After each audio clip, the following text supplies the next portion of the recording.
വടകരയിൽ സിപിഎമ്മിന്റെ അന്തിമ വിശകലനം വന്നു. കെ ശൈലജയ്ക്ക് പ്രതീക്ഷയ്ക്ക് വക നൽകുന്നതല്ല. ജയിച്ചാൽ പരമാവധി ഒരു 1200-നും 1500-നും ഇടയിലുള്ള ഭൂരിപക്ഷം. അതിനപ്പുറത്ത് പ്രതീക്ഷകളെല്ലാം പാർട്ടി കൈവിട്ടു. നമുക്കറിയാം, എത്ര ചെറിയ ഒരു ഭൂരിപക്ഷം പാർട്ടി പ്രവചിക്കുമ്പോൾ തന്നെ അതിലെ അപകടം.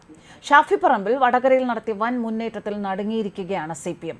ഷാഫി പറമ്പിലിനെതിരെ പച്ചവർഗീയത പ്രചരിപ്പിച്ചു, പെണ്ണ് കേസിൽ കുരുക്കാൻ നോക്കി, അപവാദം പരത്തി. ഒടുവിൽ ഒന്നിലും ഷാഫിയെ തൊടാൻ പോയിട്ട് ഷാഫിയുടെ അടുത്തുപോലും അടുക്കാനായില്ല.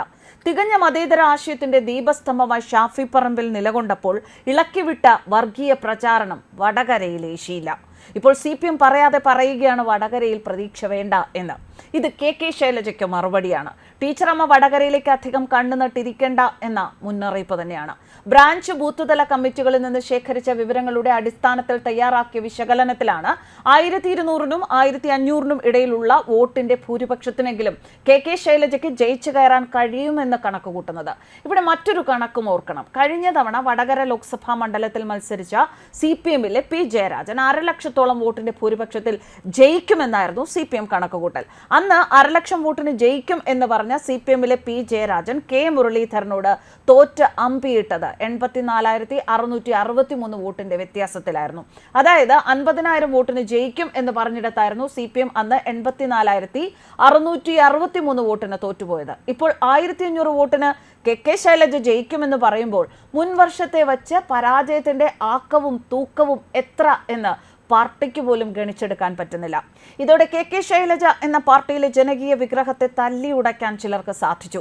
വടകരയിലെ ചാവേറാകാൻ പാർട്ടിയിലെ ചിലരുടെ ആയുധമായിരുന്നു കെ ശൈലജ. കേരളത്തിൽ ഏറ്റവും അധികം വോട്ട് നേടി നിയമസഭയിൽ ജയിച്ച റെഡ് സ്റ്റാറിനെയാണ് വടകരയിൽ ഈ ഗതിയിൽ ആക്കുന്നതും. കെ ശൈലജയുടെ പാർട്ടി അണികളിലെ എല്ലാ അപ്രമാദിത്വവും ഇതോടെ അവസാനിക്കും. ഇത് തന്നെയാണ് അമരത്തിരിക്കുന്നവർ കണക്കുകൂട്ടിയതും. അടുത്ത മുഖ്യമന്ത്രി സാധ്യത എന്ന പാർട്ടിയിൽ ഒരു ചർച്ച പോലും ജനപ്രീതി ഇടിച്ച കെ ശൈലജയുടെ പേരിൽ ഉണ്ടാകരുത് എന്നും ആഗ്രഹിച്ചു. ഇത്തവണ വടകരയിൽ തിരിച്ചടികൾ ഉണ്ടായി എന്ന് പാർട്ടി കണക്കാക്കുന്നു. ആര് തിരിച്ചടിച്ചു എന്ന് പറയുന്നില്ല. സംശയമുള്ളതും ആടിക്കളിക്കുന്നതുമായ വോട്ടുകളെല്ലാം മാറ്റി നിർത്തി. ഉറച്ച വോട്ടുകൾ മാത്രം പരിഗണിച്ച് ബൂത്ത് തലത്തിൽ നിന്ന് മണ്ഡലം കമ്മിറ്റികളിലേക്ക് റിപ്പോർട്ട് പോയി.